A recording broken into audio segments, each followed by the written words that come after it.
নমস্কার বন্ধুরা, কৃষ্ণা এশিয়ান থেকে অনেকদিন পরে আমি একটা নতুন ব্লগ নিয়ে এসেছি। দেখুন, আমি আজকে আমার এই খাওয়া, যেহেতু আমি একা মানুষ, আমি বেশি কিছু করিনি। কুমড়োর ফুল এনেছি, বক ফুল এনেছি, মৌলা মাছ, এটা দিয়ে ঝোল করব।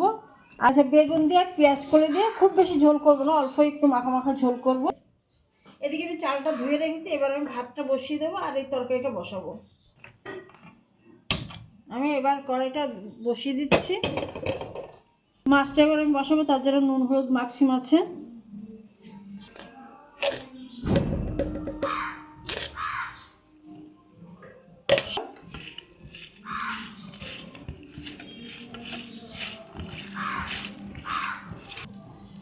কড়াইতে তেল দিচ্ছি মাছটা ভাজার জন্য।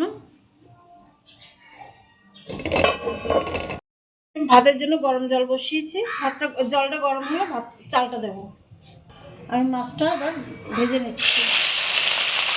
ওদিকে আমি মাছ ভাজা বসিয়েছি, এদিকে আমার যে কটা বাসন আছে আমি মেজে নিচ্ছি। আমি ঘরের মধ্যে কলটা বানিয়ে নিয়েছি, যেহেতু আমাকে নিচে যেতে হয়, এর জন্য আমি উপরে বাসনটা মেজে নিচ্ছি।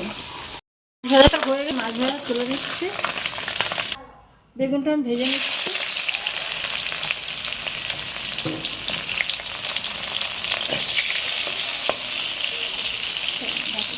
বেগুনটা আমার ভাজা হয়ে গেছে, এবার নামিয়ে দেবো। আর ওদিকে আমার কাজ আছে, আমি মাছ ভাজা বসিয়ে দিয়ে ওদিকে কাজ সেরে নিচ্ছি। দেবো, এবার ধন্যবাদটা ছড়িয়ে দিলাম।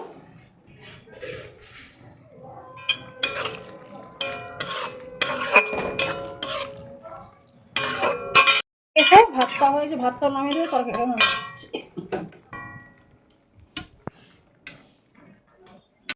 সব হয়ে গেছে, আমি ফুলটা ধুয়ে রেখে দিয়ে গেছি। আমি চান করে পুজো দিয়ে এসে ভাজাটা ভাজবো।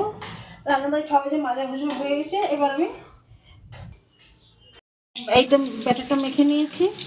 এবার আমি ভাজা ভাজছি, কড়াইতে দিয়ে দিয়েছি। ভাজাগুলো এবার আমি বসিয়ে দিয়েছি।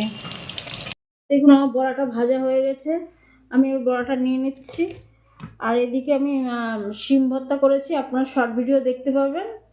আর এদিকে আমি মাছ, মৌলা মাছ গায়ে মাখা তরকারি করেছি। এই তিনটেই আমি রান্না করেছি। এবার আমি খাবো, এখন বাজে 3:30। এবার আমি খেতে বসেছি। এবার খেয়ে নিই, ভালো লাগলে লাইক করবেন, সাবস্ক্রাইব করবেন, শেয়ার করবেন, কমেন্ট করবেন।